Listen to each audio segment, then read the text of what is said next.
Sometimes I wonder if the reason why my family was targeted has something to do with my grandfather being the labor minister of Alberta through the 50s and 60s. He was like a very honorable man. He made a lot of good moves when it came to political decisions, things that were good for the people. He was the one who made the contracts with the American companies that would come up and exploit the native reserves for their oil rights. He made sure that they all got 100 times as much money as they were originally offered. And all these things, I think, didn't sit well with the powers that be these days. And it seemed like not too many years ago, it was like somebody came and targeted every last person in our family. I mean, including myself. I lost two children due to a targeted attempt on my family's lives. They never made it. And three more and children left, and it seemed like we had these dark social workers and corrupt cop who come. And my baby's mom would split up at the time. She came and told me she was being targeted by these strange people. She thinks they're human traffickers. And it wasn't long after I got involved that I realized the building she was staying in was probably designed just to only take in single mothers. And there was like an overlay on her internet from businesses across the street, and they had like hawks that would watch the building. It was a big setup just to target them. And one thing they didn't like is the father getting in the way. And they made that clear what they were going to do to make sure that nobody was going to prevent the operation from going forward. Long story short is the kids ended up in custody. And then even at the visits, they kept getting targeted by local gangs that would always be surrounding the businesses where the kids would meet us at. So I brought it to their attention, and they had to move to the army base in a witness protection type of situation. And then even then, they would still get targeted. Now, it's years from now, and I don't go anywhere near my family due to the problems that came. But I do know that three of those social workers went missing in short succession, and that crooked cop that was involved, he still targets us to this day.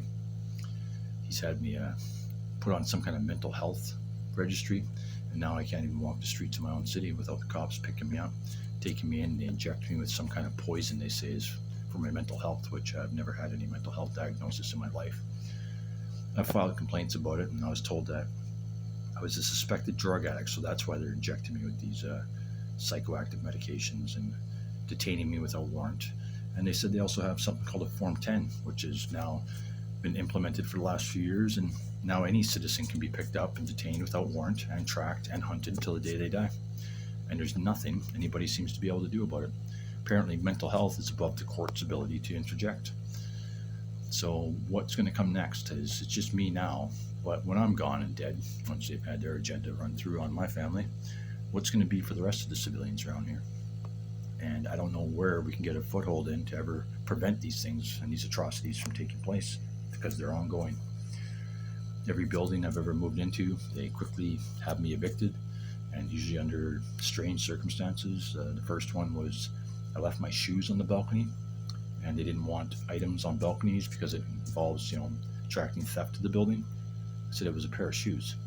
I said, well, that's something, and I was evicted. I think the next time I got evicted for having a cat, after it was written in the lease that I was allowed to have a cat, they just went and told the courts that they didn't put that there. So we were evicted. In the building I'm in now, they've already tried to evict me for having the windows open. Apparently that's a security risk, and I was told I would have to leave. I negotiated with them, and I'm allowed to stay.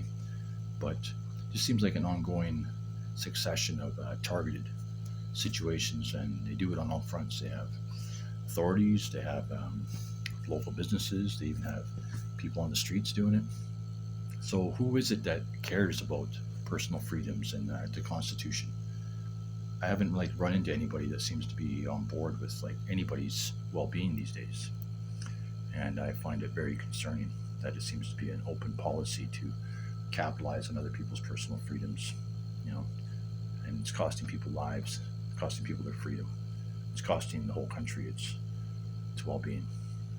But that's just my opinion, and everything I state is a fact. I mean, the things that I think are theoretical, I don't even mention.